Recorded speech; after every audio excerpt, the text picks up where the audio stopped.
시편 119편입니다. 시편 119편 1절에서 16절까지 보겠는데요. 봉독은 1절에서 8절까지만 합니다. 행위가 온전하여 여호와의 율법을 따라 행하는 자들은 복이 있으며 여호와의 증거들을 지키고 전심으로 여호와를 구하는 자는 복이 있도다. 참으로 그들은 불의를 행하지 아니하고 주의 도를 행하는도다. 주께서 명령하사 주의 법도를 잘 지키게 하셨나이다.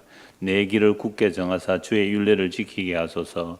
내가 주의 모든 계명에 주의할 때에는 부끄럽지 아니하리이다. 내가 주의 의로운 판단을 배울 때에는 정직한 마음으로 주께 감사하리이다. 내가 주의 율례들을 지켜오리니 나를 아주 버리지 마옵소서. 아멘. 시편 119편은 시편 중에 가장 길죠. 한 장으로서는 시편 외에 어떤 성경을 들어도 이만큼 긴 성경은 없습니다. 그래서 제가 보는 성경에 이 시편 119편 전체에 이 소제목을 붙여놓는데요. 이렇게 제목이 있습니다. 하나님 말씀의 영광, 가로 열고 알파벳 시편의 백미 이렇게 되어 있어요. 하나님의 말씀의 영광을 찬송하는 노래다 이렇게 되어 있잖아요. 그래서 제 설교 제목도 하나님의 말씀의 영광이라고 했는데요. 성경에서 알파벳 순으로 기록된 곳이 몇 곳 있습니다. 우리가 시편을 보면서 한 번 두 번 말씀을 드렸는데요. 시편 25편, 34편, 37편, 111편, 112편, 오늘 보는 119편, 그리고 145편이 알파벳 순으로 시가 기록되어 있습니다. 그리고 잠언 31장 10절에서 31절도 이 알파벳 순서가 되어 있고, 에레미야 애가서도 알파벳 순으로 되어 있어요. 그래서 이 알파벳 순으로 노래가 작성되어 있는데, 이 시편 119편은 그러니까 그 히브리어 잠이 22개거든요. 알렙, 베트, 김멜 이렇게 나가는데요. 알렙이라는 단어, 첫 단어를 전부 알렙이라는 단어, 알파라는 단어를 써요. 그러니까 알파라는 단어가 알렙이라는 이 잠이 들어가도록 8개. 그러니까 모든 히브리어 이 시편 119를 보면 알렙에서 해가 8개 알렙이라는 단어가 나와요. 그러니까 1절, 2절에서는 그 제일 먼저 나오는 단어가 그 에시라는 복이 있다 이런 뜻으로 1절이 같은데요.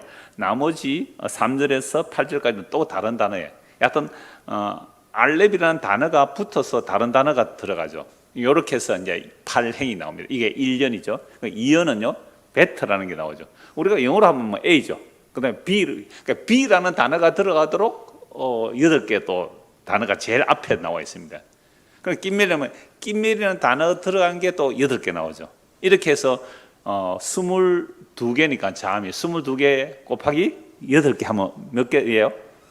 176절. 그래서 시편이 이거 119편 몇 절이라고요? 176절이죠. 그래서 이걸 설교를 할 때 이 하루 만에 다 하느냐, 몇 번 나눠 하느냐 상당히 좀 이렇게 생각을 하다가 알렙 8줄, 베터 8줄 이렇게 하면 22번을 해야 되겠더라고요. 이 시편을. 이렇게 하면 너무 긴 것 같고 그래서 줄였습니다. 절반으로. 그러니까 1절부터 16절까지 알렙 베터, 그 다음에 다음에는 김멜 딸렛 이렇게 해서 16절씩 하면 11번이면 설교하겠더라고요. 길어요. 줄일까요? 하여튼 시편 116편을 11번에 걸쳐서 나눠서 보려고 합니다.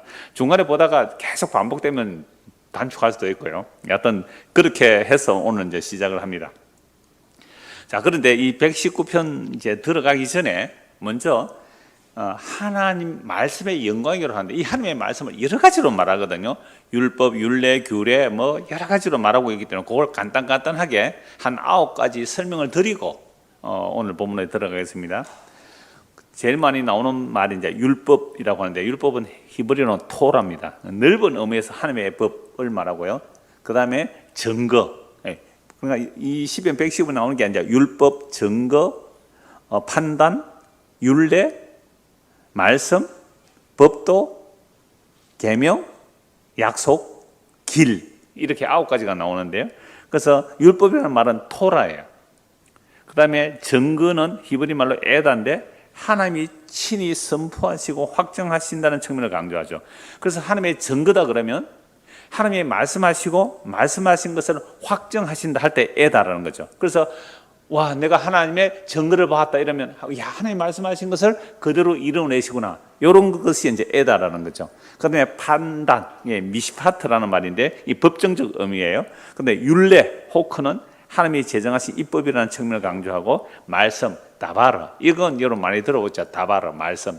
그러니까 십계명도 사실은 10가지의 말씀들이죠. 우리가 할 때는 십계명이라고 말하지만 10가지의 말씀들, 10가지의 다바르, 다바르, 말씀들 이렇게 돼 있죠. 하나님이 직접 말씀하신 것을 그렇게 말하고요.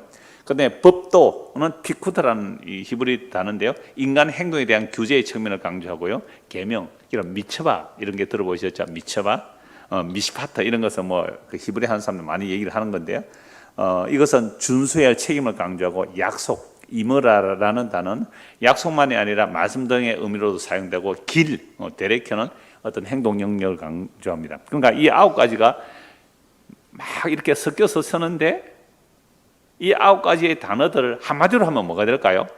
말씀이죠. 물론 다바르라는 말씀이 나오긴 합니다만 이 전체를 다 말씀으로 봐야 되죠. 그래서 하나님 말씀의 영광을 시편 119편이 찬송한다 이렇게 되어 있습니다. 자, 이제 시편 119편 1절부터 보겠습니다. 행위가 온전하여 여호와의 율법을 따라 행하는 자들은 복이 있으며 라고 할 때에 여기서 처음 나오는 단어는 에시르라는 그 복이라는 단어가 제일 먼저 나와요. 복이 있다라는 말인데 복이 있는 자는 어떻다는 거죠? 행위가 온전하여 여호와의 율법을 따라 행하는 자들은 복이 있다. 다르게 말하면 복이 있는 자는 행위가 온전하고 여호와의 율법을 따라 행하는 자들이 복이 있다라고 할 수 있습니다. 물론 2절에서도 같은 단어를 사용하는데요. 자, 그런데 1절에 행위가 온전하여 여호와의 율법을 따라 행하는 자가 누가 있습니까? 와, 벌써 예수님 나오시네요. 마칩시다. 제 설교의 결론은 예수님이니까 마쳐도 됩니다. 집에 가셔야 됩니다. 지금 저 네팔에서도 오신 분이 계시는데 멀리 비행기 타고 오려면 오래 걸리잖아요. 그러니까 행위가 온전하여 여호와의 율법을 따라 행하는 자들은 복이 있다고 할 때에 우리가 얼마 전에 아브라함 언약을 볼 때에 창세기 17장 1절에 이런 말씀을 보았잖아요. 아브라함이 하나님의 약속을 받고서도 기다리지 못하고 자기 능력으로 하갈을 취하여 아들을 낳았잖아요. 그게 누구예요? 이스마엘. 86세 때 이스마엘 낳고 13년 뒤에 하나님께서 나타나셔서 아브라함이 말씀하시죠. 아브라함, 너는 내 앞에서 행하여 완전하라 그렇게 말씀하셨단 말이죠. 어떻게 인간이 하나님 앞에서 그 행위를 완전하게 할 수 있느냐 이 말이죠. 보세요. 119편 1절에 행위가 온전하여, 행위가 완전하여 여호와의 율법을 따라 행하는 자는 복이 있다 그랬잖아요. 그러면 여호와의 율법, 여호와의 말씀, 여호와의 약속 다 말해도 돼요? 그럼 아브라함에게 하나님께서 약속하셨거든요. 내가 너에게 씨를 주겠다. 그런데 씨가 안 생기니까 사라의 말을 듣고 하갈을 취하여 아들을 낳았어요. 그게 이스마엘이거든요. 이스마엘을 낳고 나서 13년이 지났어. 이제 아브라함이 99세예요. 사라는 90세고요. 폐경이고. 그렇게 되었을 때 하나님께서 나타나셔서 야, 너 내 앞에서 행하여 완전하라 라고 말하죠. 이거 무슨 말이라고 했습니까? 너 왜 하나님의 약속을 못 믿니 이 말입니다. 그러니까 오늘 저와 여러분들이 하나님 앞에서 행하여 완전한 것은 하나님의 약속을 뭐 하면 돼요? 믿으면 되는 거예요. 하나님의 약속을 믿으면 우리 보고 완전하다 그래요. 점도 티도 없다고 그래요. 정말 놀라운 선포거든요. 그러니까 하나님께서 아브라함 보고 너 행하여 완전하라 이 말은 너는 내 약속 믿어라. 나는 전능한 하나님이다. 뭐에 전능하신 하나님이라고요? 나는 내가 말한 것을 지켜내는 전능한 하나님이다. 그런데 왜 너는 내 약속 못 믿고 네 육체의 능력을 발휘했니? 그게 이스마엘이라는 거예요. 오늘 오신 분이 그 네팔에 30년 사역하셨어요. 1991년도 들어가셨어요. 그냥 어마어마하게 오래 살죠. 대한민국에 산 것보다 네팔에 더 많이 사신 분이에요. 그런데 사역을 막 이렇게 늘리려고 하지는 않았대요. 사역을 많이 늘리려고 하지 않았다. 그래서 부부가 다 자녀들이 이제 저희 설교를 오래전부터 듣고 있었다고 하면서 어떻게 이번에 한국에 그 딸 때문에 막내딸 학교 때문에 들어왔는데 정부 기관에서도 일을 하니까 연락이 와서 창원대하고 저 네팔의 어떤 대하고 협력을 하는 일에 자기가 이렇게 스카웃돼서 중매역을 하는 거죠. 창원대에 간다 그러니까 창원대 가서 일할 수 있다는 기쁨보다도 이 넓은 교회 하는 방문이 더 기쁘대요.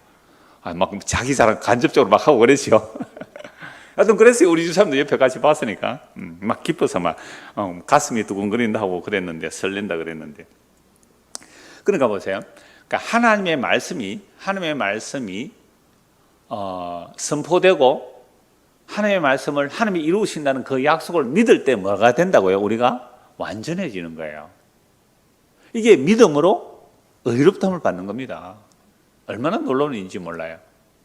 자, 그래서 우리는 흔히 율법 그러면 법 조문으로만 생각하고 그 법을 지켜야 된다고 생각하고 법을 지키면 의롭게 되고 법을 지키지 않으면 불의가 된다, 이런 생각으로만 사로잡혀 있다면 그건 바리새인이 될 수밖에 없거든요. 그래서 모든 이런 율법 규례 이런 말씀이 나올 때도 결국 신약 전체까지 살펴봐야 됩니다. 그러니까 신약 전체까지 살펴서 다시 신약으로 이 율법을 해석해야지, 신약의 완성을 가지고 해석하지 않으면 또다시 우리는 뭐예요? 율법 똑바로 지켜, 그죠? 법 똑바로 지켜, 할례 똑바로 해, 안식을 제대로 지켜, 이렇게 나와버리면 이건 다시 법을 가지고 사람을 살리는 일이 아니라 뭐 하는 거예요? 죽이는 일이 되는 거죠. 그래서 문자는 죽이는 것이고 영은 살린다 할 때 그 영은 예수의 말씀이에요. 예수의 말씀이 살아있는 말씀으로 우리에게 마음에 담겨지면 그게 살아나는 거예요. 그걸 다른 말로 성령이 임했다 그러고요. 그래서 성령이 임하면 자기 죄가 뭔지를 알죠.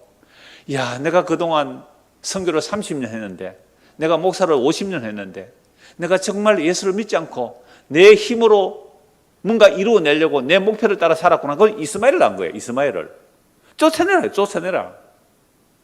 그래서 진짜 말씀이 우리 안에 들어오면 주여, 내가 행한 것이 죄뿐입니다, 내가 주님의 약속을 믿습니다 라고 할 때 그게 너는 내 앞에서 행하여 뭐예요? 완전하라는 의미예요. 그래서 성령 임하게 되면 자기 죄를 알게 되고 예수를 믿게 되는 거예요. 그래서 성령 임하게 되면 죄를 책망하는데 죄가 뭐예요? 예수님을 믿지 않는 것을 죄라 그러거든요. 그러니까 뭐 선교를 하든지 목사를 하든지 무엇을 하든지 간에 내가 예수 믿지 않고 살아가는 그게 죄라는 거죠. 그래서 이런 율법과 규례와 말씀들을 통하여 우리에게 뭘 말씀하고 있느냐면, 그 말씀이 정말로 살아서 우리 안에서 임하게 되면 어떤 일이 일어날지를 지금 미리 구약의 성령 임한 이 시편의 기자가 기록하고 있는 거죠.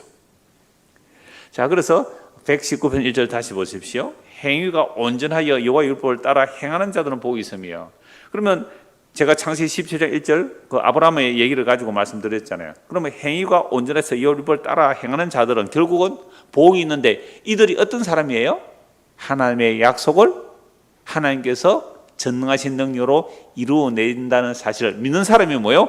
복 있는 사람이잖아요. 두 번째 2절입니다. 여호와의 증거들을 지키고. 이 증거라는 단어 아까 잠시 말씀드렸죠. 여호와의 증거는 하나님께서 말씀하신 것이 확실하게 이루어졌구나, 이게 증거라는 단어예요. 하나님은 반드시 말씀하시고 말씀하신 바를 이루어내시잖아요. 그러면 하나님의 그 증거를 볼 때에 와, 하나님이 말씀하신 것을 반드시 지키시구나 라는 그 증거를 지킨다, 이 말은 하나님의 그 증거를 내가 믿습니다, 이 말이잖아요. 그렇게 믿기 때문에 이제는 전심으로 주님을 구하는 거예요. 어떻게 구할까요? 주여, 당신의 말씀을 당신이 이루신 것을 내가 믿사오니 주여, 당신의 말씀대로 나에게도 이루어지기를 원합니다. 이게 주님이 가르친 기도잖아요. 뜻이 하늘에서 이루어진 것 같이, 그런 묵시세계에서는 다 이루어진 거거든요. 하나님은 과거와 미래 없어요. 영원한 현재잖아요. 그런 영원한 현재이신 하나님께서 이 시공간에 과거와 현재와 미래를 사는 우리에게 하나님의 뜻은 이미 하늘에서 이루어진 거잖아요. 그래서 뜻이 하늘에서 이루어진 것 같이 어디에요? 우리에게도 이루어지기를 원합니다. 이걸 여호와의 증거를 전심으로 구하는 거예요. 그러니까 오늘 저와 여러분들이 여호와의 그 증거, 하나님의 약속하시고 약속하신 그 증거를 전심으로 구하면 하나님께서 우리에게 보여주세요. 뭘 보여주실까요? 내가 너에게 약속한 것을 이루어낸 그 증거는 십자가라고요. 그래서 예수님께서는 십자가로 다 이루었다 하시고, 하나님께서 우리를 사랑하신 그 사랑의 확정이 우리가 죄인되어 있을 때에 그 아들의 십자가의 죽으심이 우리를 향한 하나님의 자기 사랑의 확정이라고 로마서 5장 8절에서 말씀하고 있지 않습니까? 그러니까 성경을 왜 이렇게 해석해야 되느냐고요? 사도들이 그렇게 해석한다고요. 사도들이. 그래서 여호와의 증거들을 지키고 전심으로 여호와를 구하는 자는 복이 있다. 그러니까 하나님의 말씀 앞에서 행위가 온전하다, 여호와의 증거를 지키는 자가 복이 있다라고 할 때에 결국은 전심으로 여호와를 구하게 될 때에 무슨 복이냐고요? 그게 예수님을 믿음으로 의롭다함을 받는 복이 되는 것이죠. 3절에서 5절입니다. 참으로 그들은 불의를 행하지 아니하고 주의 도를 행하는도다. 주께서 명령하사 주의 법도를 잘 지키게 하셨나이다. 내 길을 굳게 정하사 주의 윤례를 지키게 하소서. 방금 1절에서 2절 말씀을 통하여 하나님께서 자기 하신 약속의 말씀을 반드시 지켜낸다. 그게 증거라 그랬잖아요. 그럼 이런 약속의 말씀을 우리가 믿는다면, 이런 지금 세상이 참 어수선하고 어렵고 난리 소문은 계속되잖아요.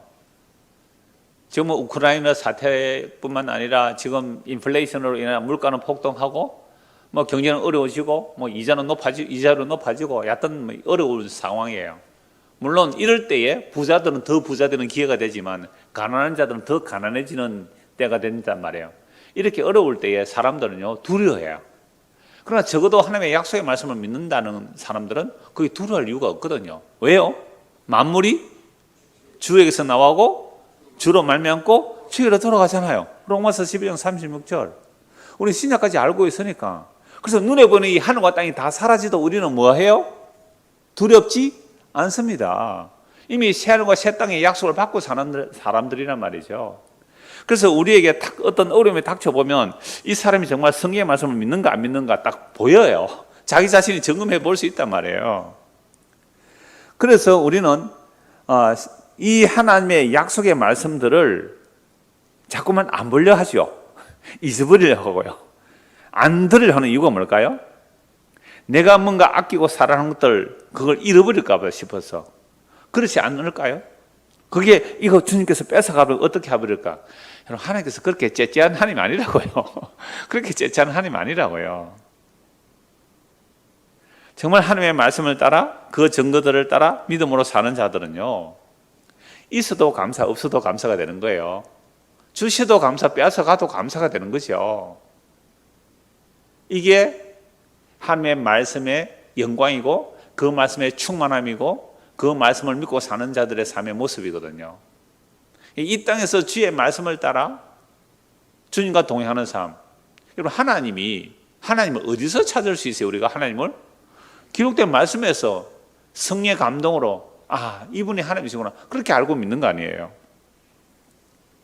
그래서 다시 3절에서 5절 말씀을 보면요 참으로 그들은 불의를 행하지 아니하고 주의 도를 행하는도다. 왜? 복 있는 사람들은 말이에요. 복 있는 사람들은 주께서 명령하사 주의 법도를 잘 지키게 하셨나이다.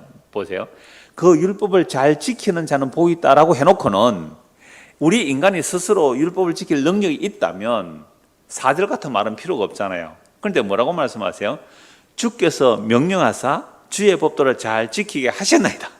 복 있는 사람은 내가 율법을 잘 지켜서 복을 받는 게 아니라 주께서 명령하셔서 주의 법도를 잘 지키게 하셨다고 말하잖아요. 그러니까 저와 여러분이 하나님의 말씀을 듣고 예수를 믿게 되었어요. 누가 한 거예요? 그 주님께서 명령해서 주의 법도를 지키게 하셨으니까. 그래서 바울 사도는 이런 고백을 하죠. 내가 어떤 사도보다 더 많이 수고했지만 이것은 내가 한 것이 아니요 하나님의 은혜가 헛되지 아니하여 그렇게 한 것뿐입니다. 이렇게 나오잖아요. 주께서 법도를 잘 지키도록 명령하셔서 나는 그 말씀 때문에 지켜진 거잖아요. 지켜진 거. 이게 바로 예수 믿습니다라는 말이거든요. 내가 어떻게 믿을 수 있어 예수를. 그러니까 주께서 명령하사 그 예수를 믿게 해주신 거예요. 언제요? 창세전에 그리스도에서 약속하신 자들에게 그 말씀을 보내서 그 말씀을 믿게 하신다니까요. 그래서 5절 보세요. 내 길을 굳게 정하사 주의 율례를 지키게 해주세요 이렇게 나오는 거잖아요. 그러니까 내가 지키겠습니다라고 나오는 게 아니라 주께서 내 길을 굳게 정하여 주시고 이 길도 말씀이거든요. 그 말씀을 따라 주의 율례, 주의 말씀을 지키게 해주십시오라고 말하는 거잖아요. 6절에서 8절입니다. 내가 주의 모든 계명에 주의할 때에는 부끄럽지 아니하리이다. 내가 주의 의로운 판단을 배울 때는 정직한 마음으로 주께 감사하리이다. 내가 주의 율례들을 지켜오리니 나를 아주 버리지 마옵소서. 자, 여기서 보세요. 6절에 계명 나오죠. 또 7절에는 뭐가 나옵니까? 판단이 나오죠. 의로운 판단. 계명, 판단, 8절에서 율례 이런 것들이 다 하나님의 말씀이라는 거죠.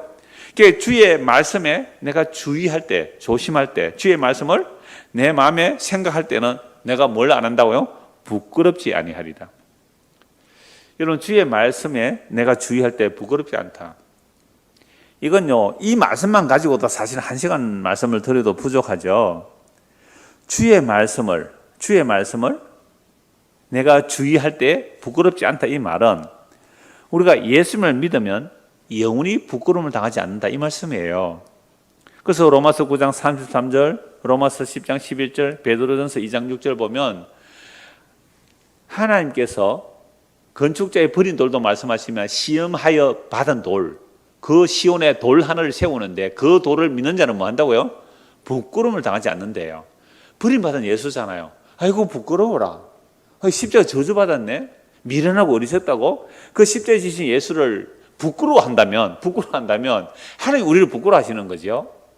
그런데 내가 하나님의 말씀을 주의해 볼 때는 내가 부끄러움 당치 않는다는 거죠. 그래서 십자가에 지신 그 예수님이 나의 주와 그리스도됨을 믿는 자들은 영원히 부끄러움 당하지 않는 거죠. 이런 것들을 구약으로만 해석하면 안 되고 신약까지 연결하여 부끄럽지 않다라고 말할 때, 주의 계명에 주의할 때는 내가 부끄러움을 당하지 않는다. 내가 예수를 믿으면 영원한 부끄러움을 당하지 않는 거예요. 여러분, 영원한 부끄러움을 당하는 것이 지옥이거든요. 그런데 예수님께서 우리의 부끄러움을 십자가로 다 짊어지셨기 때문에, 그래서 우리가 말씀을 보면요, 구약과 신약 다 말씀을 보면 정말 내가 주의 모든 계명에 주의하여 보니까 예수님이 나의 부끄러움을 대신 담당하셨구나. 그 뻘거벗김을 당하여 우리의 죄와 수치를 대신 담당하셨구나. 그래서 내가 예수를 믿으면 내가 영원히 부끄러움을 당하지 않구나. 이렇게 해석하는 게 맞아요. 우리가 주의 말씀을 주위에서 보는 이유가 뭐예요? 정말 내가 죄로 부끄럽고 지구문에 들어가고 싶은데 들어갈 지구문도 없어요. 우리는 지보다 크니까. 어디 들어가서 숨겠어요? 근데 성경을 보니까 우리의 부끄러움과 수치를 예수님께서 다 짊어지시고 그 뻘거벗음으로 우리의 부끄러움을 가려주신 거예요. 그러니 말씀을 보다가 주의 말씀을 주의하는 자는 부끄러움을 당하지 아니하리라. 와, 예수님 때문에 영원한 부끄러움을 당하지 않구나. 이런 마음이 들면 뭐 할 수밖에 없어요? 그렇죠. 찬송이 자동으로 나오는, 그게 시편이에요. 그게 노래예요. 이 시편이 전부 찬송이에요. 그래서 내가 주의 의로운 판단을 배울 때에는 정직함으로 주께 감사하겠습니다. 여러분, 주께서 우리를 판단하시면 누가 그 앞에 서겠어요? 내가 주의 정직한 판단, 그 의로운 판단을 내가 배울 때는 내가 정직한 마음으로 주께 감사합니다. 왜 감사해요? 주께서 우리를 판단하시면 그 앞에 설 자가 한 명도 없습니다. 주께서 죄를 살피시면 누가 그 앞에 서리요? 단 한 명도 주님 앞에 자기 의로 설 자가 없거든요. 근데 주의 말씀을 보니까, 주의 판단을 배우고 보니까 그 내가 받아야 할 그 판단, 내가 받아야 할 그 정죄를 예수님이 대신 받으셨군요. 주여 감사합니다. 자, 이렇게 말하면서 8절 보세요. 내가 주의 율례들을 지켜오리니 나를 아주 버리지 마옵소서. 아니, 자기가 율례를 지킬 수 있다면 아주 버리지 말아달라는 말을 할 필요가 없잖아요. 그런데 주께서 부르신 자들을 반드시 지키시고 보호하시고 버리지 않는다는 말씀이 성경에 많이 있습니다.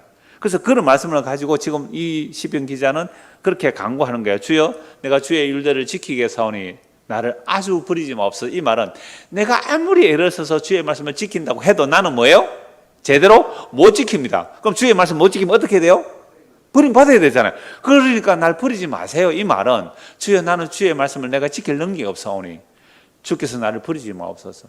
이게 이 율법을 통해 우리에게 알려주시는 계시의 말씀이에요. 이렇게 해서 한 단락이 끝납니다. 그러니까 우리가 1절에서 8절까지 그 알레비오로 시작하는 그 단어 8가지 단어를 제일 앞줄에 설면서 전부 하나님의 말씀에 영광을 찬송하는 거죠. 그러니까 1절에서 8절까지만 사실 제대로 살펴도 이 성경 전체 성경 구절 다 찾아가면요, 한 시간도 부족한 말씀이잖아요.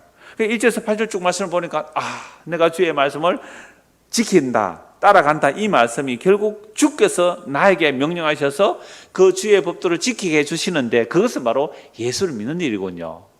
그래서 예수를 믿으면 뭐가 없어진다고요? 부끄러움을 당하지 않는 거예요. 영원한 부끄러움을 당하지 않는 거예요. 이게 얼마나 감사할 일이에요. 이게 얼마나 찬송할 일이에요. 오늘 하루를 살면서도 정말로 하나님의 말씀이 쫙 우리를 비추시면 정말로 얼마나 부끄러운 것들이 많아요. 그래서 오늘 우리는 또 주의 말씀의 판단 앞에 서는 거예요. 주의 말씀의 판단 앞에 서는 거예요. 섰을 때에 만약 나의 행위를 주께서 일일이 심판하시면 아무도 설 자가 없거든요. 근데 우리의 부끄러움은 우리의 수치를 대신 짊어지신 예수님이 계시니까 주여 내가 주의 말씀 앞에 빨가벗겨지듯이 노출되었지만 내가 전심으로 주께 감사하나이다. 왜요? 하나님의 말씀은 살았고 운동력이 있어 좌우의 날성보다 더 예리하여 우리의 심령과 골수를 관절을 찔러 쪼개어 만물을 살펴보셔서 그중에 뻘거벗은 듯이 드러내버리는 거죠. 이게 히브리서의 말씀 아닙니까? 하나님의 말씀이 살았고 운동력이 있어 우리를 완전히 빨가벗겨버려요. 자, 그렇게 되었을 때 우리는 어떻게 한다고요? 우리에게 누가 계세요? 대제사장이 계시니. 말씀의 판단을 받고 말씀에 뻘거벗겨지고 말씀으로 내가 정말 부끄러운 죄인인 줄 알 때에 우리는 대제사장으로 달려간다고요. 그러니까 오늘 저와 여러분들이 이 말씀을 듣는 것 자체가, 말씀을 읽는 것 자체가, 이 가운데 기록된 말씀을 지키는 자체가 복이 있다는 요한계시록 1장 3절의 말씀은 이 말씀이 우리를 하여금 우리가 어떤 죄인인지 알게 하시고 예수 그리스도를 인도하여 예수를 믿음으로 그 영원한 복음을 가림을 받는 그런 길로 인도하기 때문에 우리는 이 성경 말씀, 이 시편 119편의 말씀만이 아니라 모든 말씀을 통하여 주님 앞에 감사와 찬송을 돌릴 수 있는 거죠. 그래서 말씀의 영광이에요. 하나님 말씀의 영광성을 지금 다 드러내고 있죠. 그래서 진짜 복 있는 사람은 우리가 시편 1편에서 보았잖아요. 복 있는 사람은 악인의 길을 좇지 아니하고 오만한 자의 자리에 앉지 않고 주야로 주의 말씀을 묵상하는 자로다. 어떻게 해요? 주야로 주의 말씀 묵상하는 자가 복 있는 자로 그러잖아요. 그러니까 이게 바로 앞에서 1절에서 8절까지 나오는 그 주의 말씀을 따라 사는 자들의 복을 말씀하고 있습니다. 이제 9절에서 16절까지 better라는 단어를 처음으로 사용해서 8개이 또 나오는 거죠. 자, 9절에서 10절입니다. 청년이 무엇으로 그의 행실을 깨끗하게 하리까? 주의 말씀만 지킬 따름이니이다. 내가 전심으로 주를 찾아서 오니 주의 계명에서 떠나지 말게 하소서. 여러분, 우리 청년 때 이 말씀 한 절 정도는 외우고 다녔죠?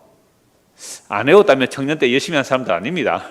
적어도 청년 때에 이 말씀 정도는 한 절씩 외우고 다녔을 거예요. 왜요? 청년 때는 혈기가 왕성하잖아요. 욕망도 왕성하죠. 그러니까 그럴 때에 무엇으로 우리의 행실을 깨끗게 할 수 있습니까? 할 때에 주의 말씀만 지킬 따름이다 라고 말하죠. 주의 말씀을 지킴이 우리의 행실을 깨끗하게 하는 길입니다. 자, 그런데 문제는 주의 말씀을 정말로 지킬 수 있는 인간이 있느냐 이 말입니다. 우리가 청년 때 열심히 신앙생활을 한다고 할 때에 내 어떤 행실을 좀 깨끗하게 해보려고 주의 말씀을 그렇게 열심히 지킨 사람들이라면 이 말씀에 우리가 스스로 이 말씀을 지킬 수 없다는 사실을 알 거예요. 나는요, 행실을 깨끗하게 해서 내 욕망을 다 절제하고 주의 말씀을 지켰습니다 라고 하는 사람이 있다면 이 사람은 예수님이 필요 없어도 되는 사람이에요. 예수님 필요 없는 사람입니다. 그럼 도대체 그러면 내가 청년이 무엇으로 그 행실을 깨끗하게 하리까 할 때에 주의 말씀만 지킬 따르면 주의 말씀만 지킬 뿐이다 라고 하거든요. 청년 때는 욕망이 가득한데요. 그 전도서 12장 1절에 보면 너는 청년의 때에 창조주를 기억하라 그렇게 말씀합니다. 왜요? 청년의 때는 창조주 기억할 시간이 없어요. 할 일이 많아가지고 바빠가지고 자기 욕망이 많아서. 그래서 늙기 전에 나에게 아무 소망이 없다, 아무 낙이 없다 말하기 전에 청년 때 여호와를 기억하라 그랬잖아요. 여러분, 우리는 지금 아무 낙이 없습니까? 아무 낙이 없으면 그럼 늙은이에요. 아무 낙이 없으면.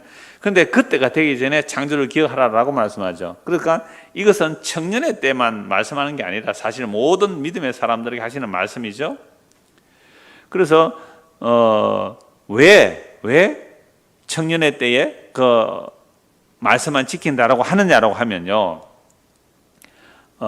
자기 죄를 하기 때문에 그렇죠. 사실은 자기 죄를 하기 때문에. 그래서 10절 보세요.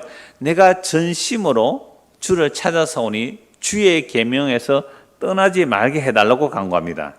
그러니까 하나님의 말씀을 내가 전심으로 찾는 이유가 뭘까요? 찾는 이유는 내가 그의 행실을 깨끗하게 하려고 주의 말씀을 지키려고 해보니 돼요, 안 돼요? 이게 안 되잖아요. 그래서 전심으로 주를 찾습니다. 그러니까 주님, 당신의 계명에서 떠나지 말게 해주십시오. 참, 여러분, 만약에 율법을 주어놓고 또 어떤 계명을 줘놓고 너 지키면 구원해주고 못 지키면 구원 안 할 거야 했다면 이런 말씀 할 수도 없는 거잖아요. 못 지키면 나는 끝나야 되잖아요. 그러니까 앞에서 본 대로 4절에서 주께서 명령하사 주의 법도를 잘 지키게 하셨나이다. 5절에 내 길을 굳게 정사 주의 일을 지키게 하소서 이렇게 하고 있잖아요. 그러니까 11절에 보십시오. 내가 주께 범죄하지 아니하리 하여 주의 말씀을 내 마음에 두었나이다. 그러니까 9절 10절을 통하여 주의 말씀을 전심으로 찾고 또 주의 말씀을 지키려고 하는데 내가 안 되니까 뭐예요? 주의 계명에서 떠나지 말게 해주십시오라고 하는, 주의 계명에서 떠나지 말게 해주십시오.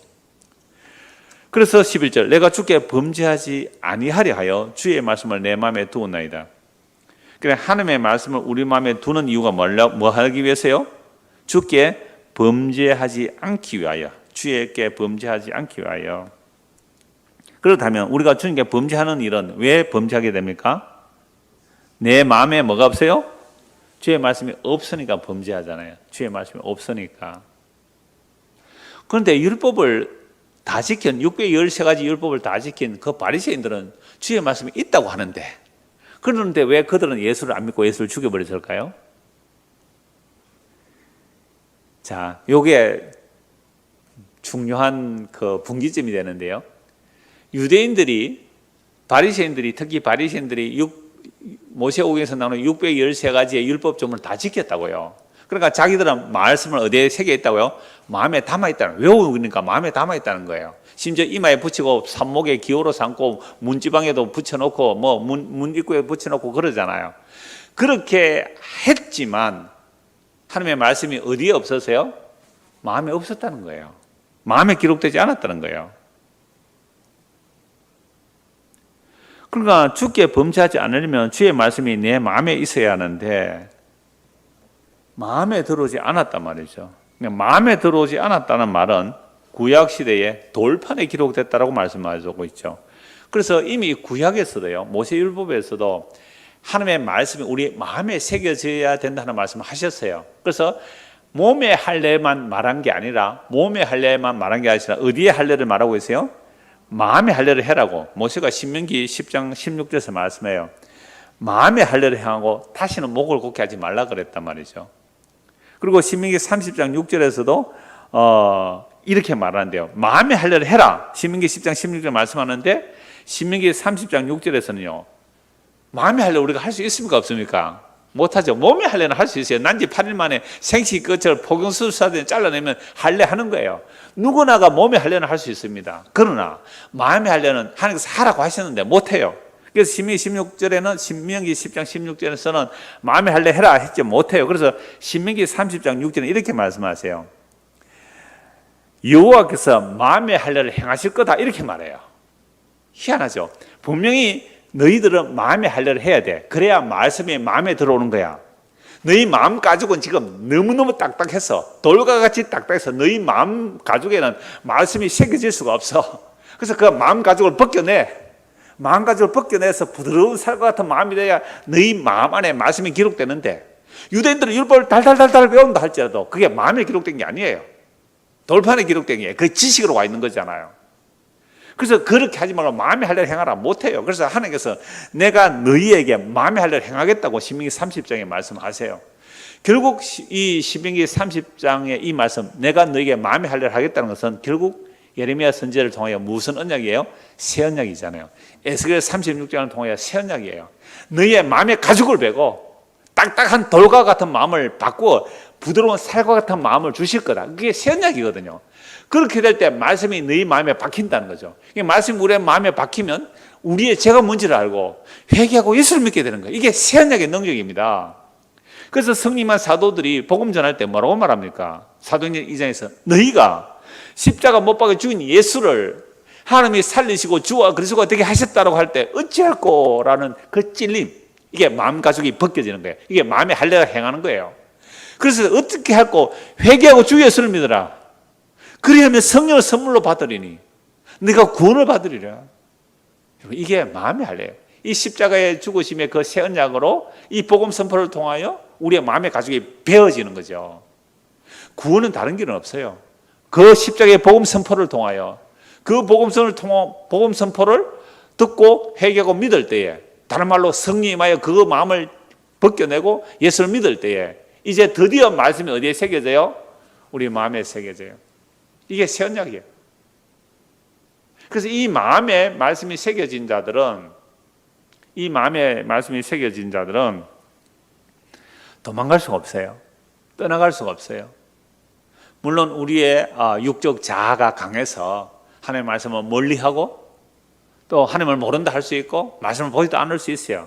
그러나 하나님께서 그 택한 백성들에게는 반드시 그 말씀의 씨앗을 뿌리시고 그 말씀을 자라게 하시고 회개해서 예수께로 돌이키는 일을 놓치지 않으십니다. 자, 그런데 이런 일들을 성경에 다 기록하고 있는데 이 성경에 기록된 말씀들을 읽으라라고 하면 왜 잘 안 읽어요?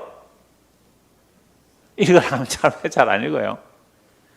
우리의 본성은요, 우리의 옛사람, 우리가 죽을 때 사라져야 할 이 옛 자아가요, 끊임없이 하나님의 말씀을 거부하고 있어요. 본성입니다, 이게. 그 성경 나중에 좀 더 찾아볼게요, 그 말씀을요. 자, 그래서 본문 12절 보십시오. 11절, 내가 주께 범죄하지 않으려고 주의 말씀을 내 마음에 두었나이다. 이것은 새 언약의 능력으로 말씀이 내 마음에 심어져야 돼요. 그래서 내 마음에 말씀이 심어지면 드디어 찬송하는 거예요. 12절 보십시오. 찬송을 받으실 주 여호와여, 주의 율례들을 내게 가르쳐 주소서. 그러니까 하나님의 말씀이 내 마음에 들어오면 이제 주님을 뭐 한다고요? 찬송하죠. 찬송하면서 주의 율례들, 주의 말씀을 내게 가르쳐 주십시오라고 말합니다. 그래서 하나님께서 자기 백성을 구원하실 때 무엇으로 구원하시는지 성경 몇 구절 한번 찾아볼게요. 시편 107편입니다. 시편 107편. 오래전에 본 말씀인데요. 시편 107편 19절 보십시오.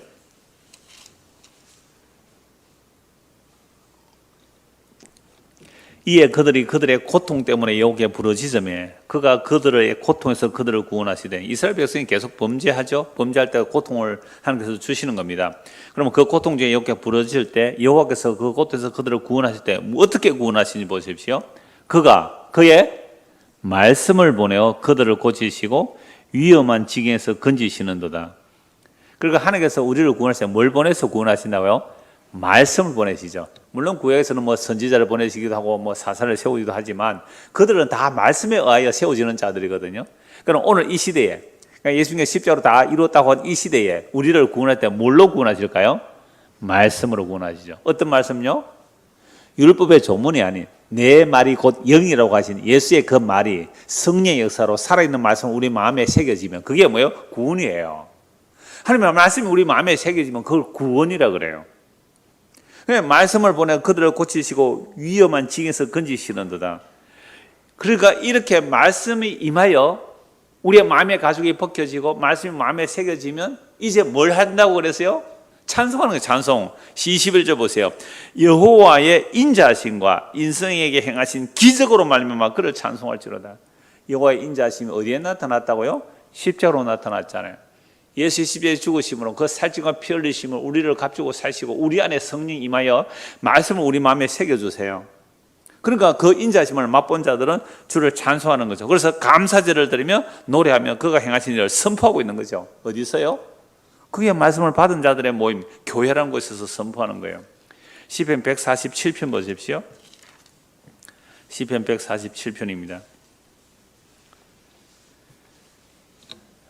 18절. 그의 말씀을 보내사 그것들을 녹이시며, 얼음을 녹인다 이 말이에요. 겨울에 우박을 녹인다 이 말이죠. 그 우박을 녹이고 얼음을 녹이듯이 하나님의 말씀을 보낸다는 거죠. 그의 말씀을 보내사 그것들을 녹이시며 바람을 불게 하신 적 물이 흐른도다. 이건 단지 뭐 얼음 녹이는 바람만 말하는 게 아니죠. 19절입니다. 그가 그의 말씀을 누구에게요? 야곱에게 보이시며 그의 율례와 규례를 이스라엘에게 보이시는도다. 하나님의 말씀을 보여주는 거예요. 그는 어느 민족에게도 이와 같이 행하지 아니하셨나니 그들은 그의 법도를 알지 못하였도다. 할렐루야. 하나님의 말씀을 불 가운데서 말씀하신 하나님인데요, 그런 하나님을 보고서도 이스라엘 백성은 말씀을 지켰어요? 못 지켰어요? 사실은 못 지켰죠. 신명기 4장을 한 번 더 보십시오. 신명기 4장입니다. 신명기 4장. 우리가 성경을 이렇게 전체를 살펴보지 않으면 야, 율례를 지키면 복 받는다 하더라. 율례 지키자, 복 받자. 이렇게 나와버린다면 이건 아직도 바리새인들의 성경 해석이 되는 거죠. 신명기 4장입니다.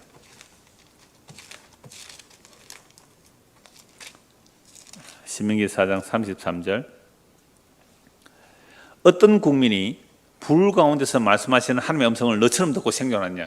불 가운데에서 말씀하시는 하나님, 시내산에서 불 가운데 하나님 말씀하시잖아요. 그 말씀 듣고 다 죽겠다고 그랬거든요. 와, 우리가 무서워서 못 듣겠으니 모세 당신이 대신 전해주세요. 그랬단 말이죠. 자, 어떤 국민이 불 가운데서 말씀하시는 하나님의 음성을 너처럼 듣고 생존하였느냐. 어떤 신이 와서 시험과 이적과 기사와 전쟁과 강한 손과 편팔과 크게 두려운 일로 한 민족을 다른 민족에서 인도해낸 일이 있느냐. 이는 다 너희 하나님 여호와께서 애굽에서 너희를 위하여 너희 목전에서 행하신 일이라. 이것을 네게 나타내시면 여호와는 하나님이시여 그 외에는 다른 신이 없음을 네게 알게 하려 하심이라. 여호와께서 너를 교훈하시려고 하늘에서부터 그의 음성을 네게 듣게 하시며 땅에서는 그의 큰 불을 네게 보이시고 네가 불 가운데서 나오는 그 말씀을 듣게 하셨느니라. 여러분, 이렇게 불 가운데서 나오는 그 여호와의 말씀을 듣게 하시고 또 약속의 땅을 주셨어요. 그리고 약속의 땅에 들어가서 이스라엘 백성은 하나님의 말씀을 잘 순종했습니까? 배신했습니까? 배신했단 말이에요. 그러니까 뭐예요? 불 가운데서 나오는 그 두려운 말씀을 보고서도 하나님 말씀 배신했다는 것은 그 말씀이 아직 어디에 안 들어온 거예요? 마음에 안 들어온 거죠. 마음에 안 들어온 거예요. 그래서 하나님께서 새 언약을 통하여 그 말씀 우리 마음에 기록하신다는 거예요. 그러니까 하나님 말씀 우리 마음에 기록한다는 것은 하나님의 말씀이 우리 안에 들어온다는 거잖아요. 이건 하나님이 자기 죽음으로만, 하나님이 말씀이신 하나님이 자기 죽음으로 우리 안에 들어오시는 거예요. 단지 말씀이 우리 안에 들어왔다는 것은 성경 구절 달달달 외워서 암송대회 1등 했다고 그게 말씀 들은 게 아니에요. 뭐 몇 년 전에 한번 그런 일이 있었대요. 그 주일학교 성경 시험대회 전국에서 1등 한 아이가 있대. 주일학교 학생이. 그 전국 대회가 하거든요. 우리도 노예에서 하고 노예에서 1등 하면 또 전국 대회 가서 하는데, 그애가 어떤 애가 그걸 그 성경 시험에 1등 한 아이가 물건 훔치다 들켰대요. 성경에 도둑질 하지 말씀 있어요, 없어요? 성경에 도둑질 하지 말라는 말씀 있어요, 없어요? 있잖아요. 그런데 성경 다 외워가 시험 1등 한 아가 도둑질 하다가 잡혔어요. 그 성경 외워서 1등 받으면 뭐 합니까? 도둑질 하다가 잡혔는데. 그게 뭐가 안 된 거예요? 말씀이 마음에 기록되지 않았습니다. 그래서 하나님의 말씀이 우리 마음에 기록된다는 것은요, 하나님의 죽임으로, 하나님의 자기 죽음으로 우리 안에 말씀을 기록해 주세요. 이게 십자가에 죽으시고 부활 승천하셔서 성령을 보내시고 성령이 왔다는 것은 하나님의 말씀이 우리 안에 기록되는 거예요. 그래서 성령이 임한 자들이 기록된 말씀을 통하여 날마다 말씀을 보아야 돼요. 말씀의 판단을 받는 거예요. 그러면 주께서 우리를 인도하신다니까요. 아주 세밀하게도 인도하세요.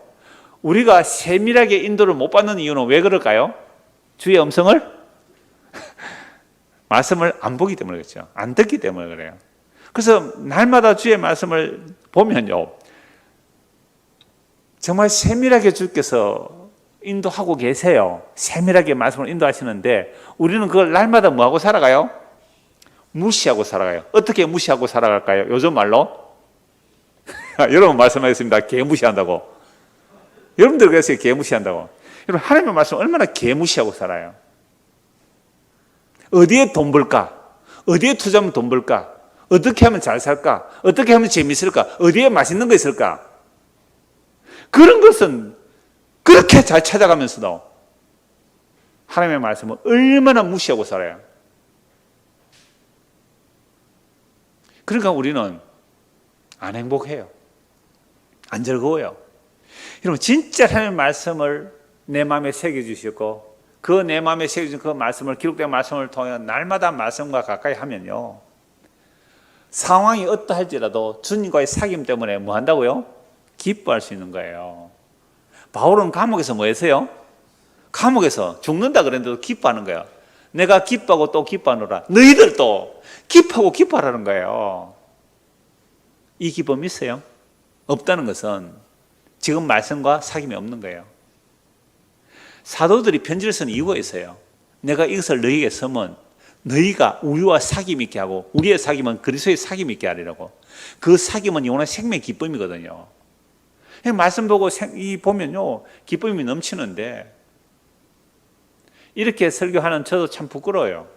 이렇게 말씀을 오늘 하루 종일 말씀을 준비하면서도 다른 문자가 오거나 또 다른 질문이 오면 그것도 답한다고 찾고 이렇게 하다 보면 또 뉴스도 같이 곁들여 보고 이렇게 하면서 온전히 말씀으로 기뻐할 수 없었던 저임을 고백합니다. 사실 이 설교하면서도.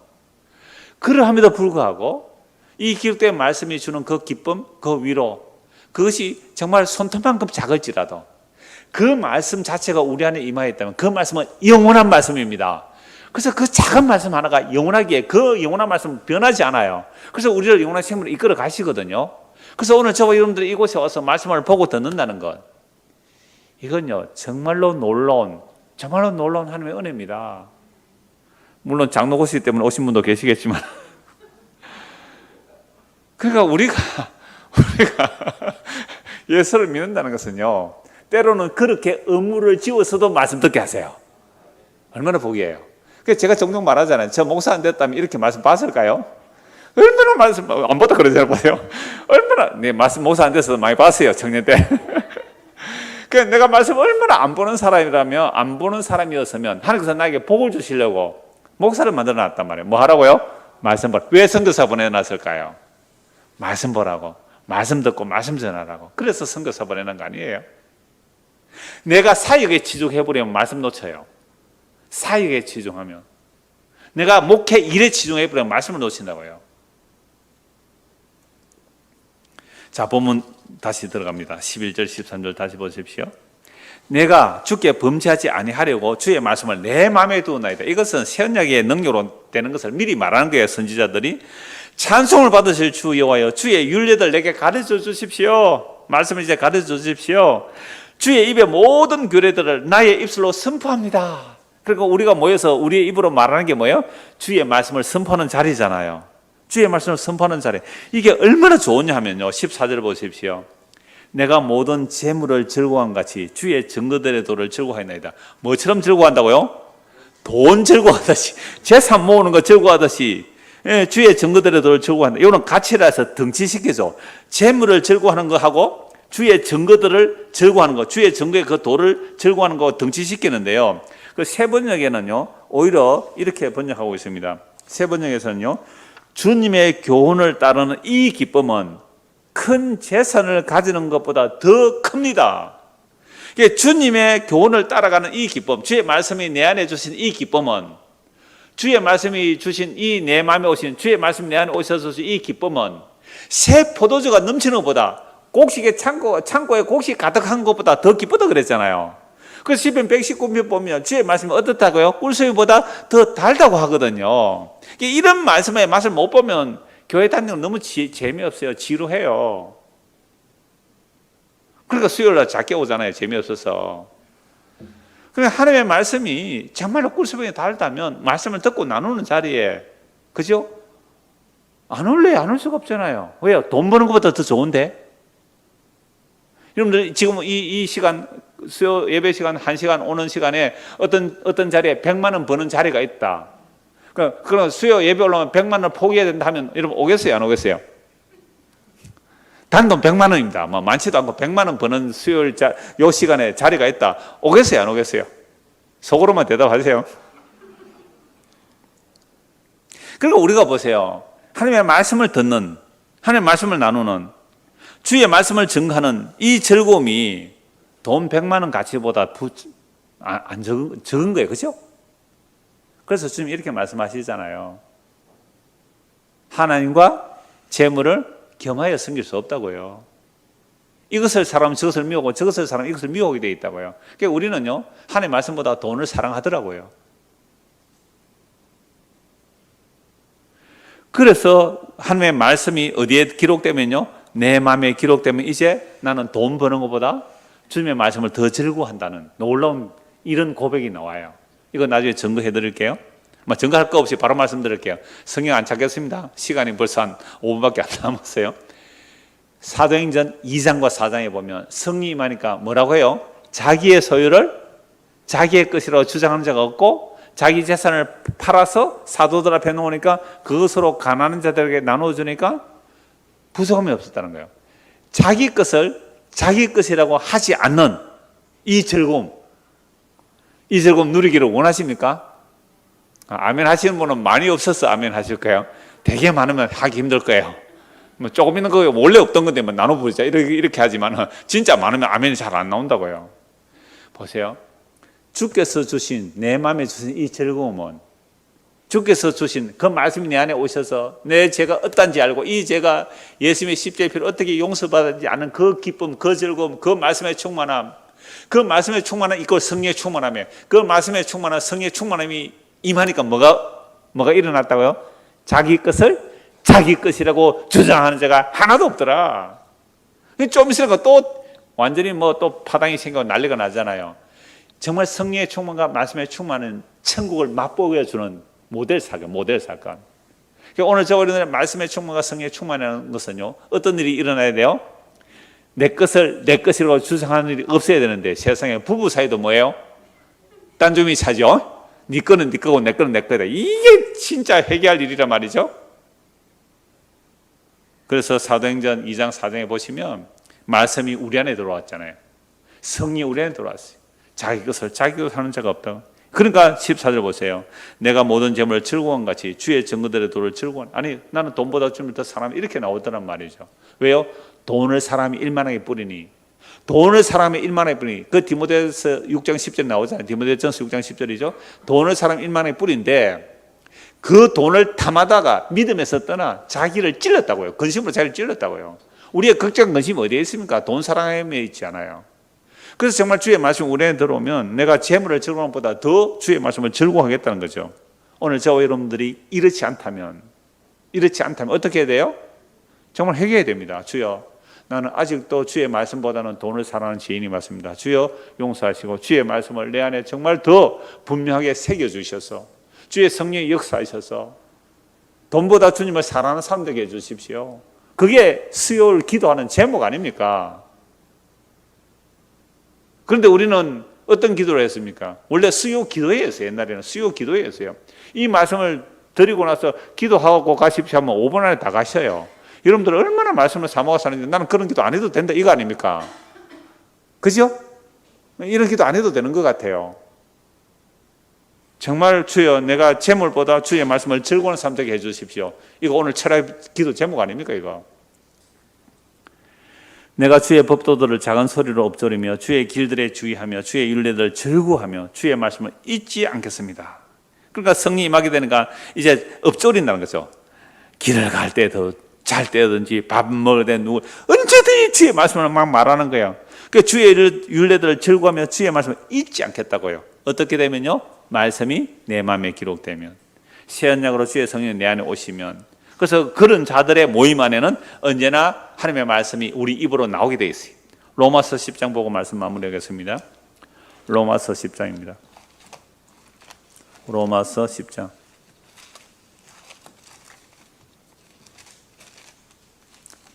로마서 10장 4절부터 봅니다. 1절에서 3절 보면 유대인들이요. 요 1절부터 보죠. 형제들아 내 마음에 원하는 바와 하나님께 구하는 바는 이스라엘을 위함이니 곧 그들로 구원을 받게 합니다. 내가 증언하노니 그들이 하나님께 열심히 있으나 율법 얼마나 열심히 지켰어요. 그러나 올바른 지식을 따른 것이 아니에요. 이 돌판에 기록된 말씀이잖아요. 마음에 기록된 말씀이 아니에요. 그러니까 이 율법을 열심히 지키려고 지킨 것이 하나님의 의를 모르고 하나님의 의는 율법 위에 나타난 하나님의 의, 예수를 믿음으로 의롭다는 이 의를 모르고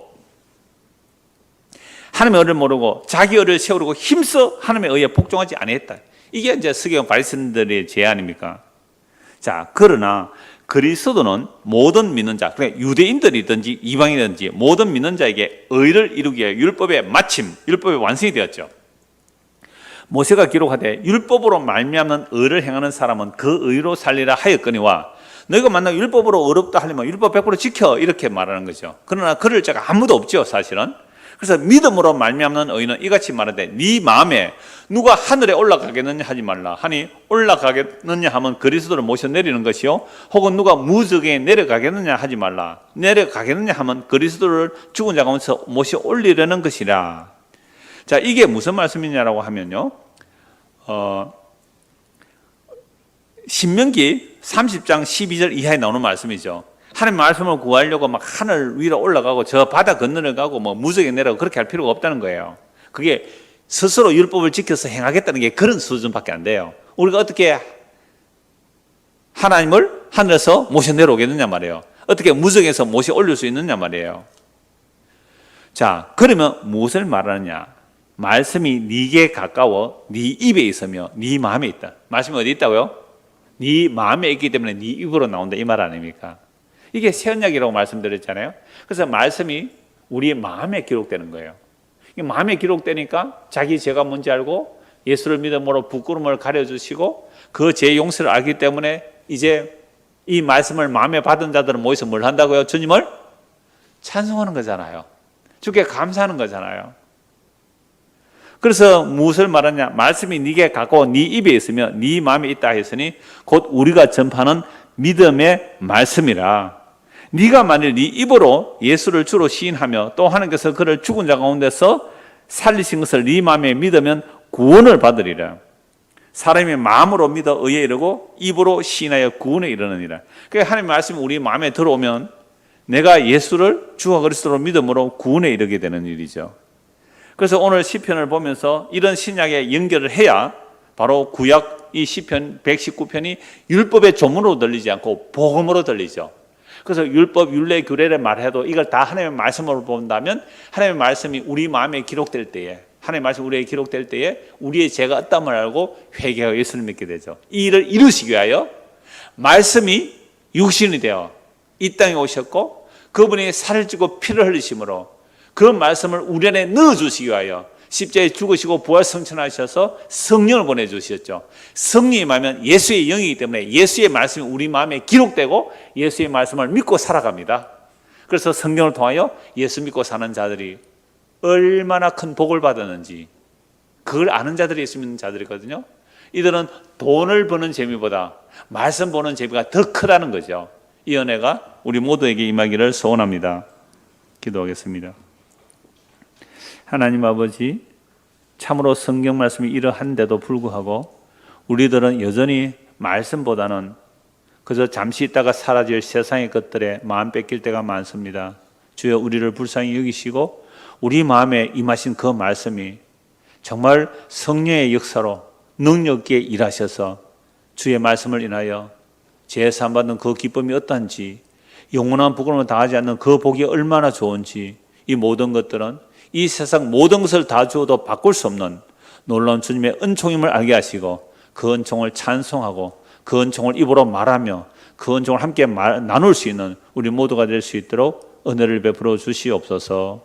예수 그리스도 이름 받들어 기도드리옵나이다. 아멘.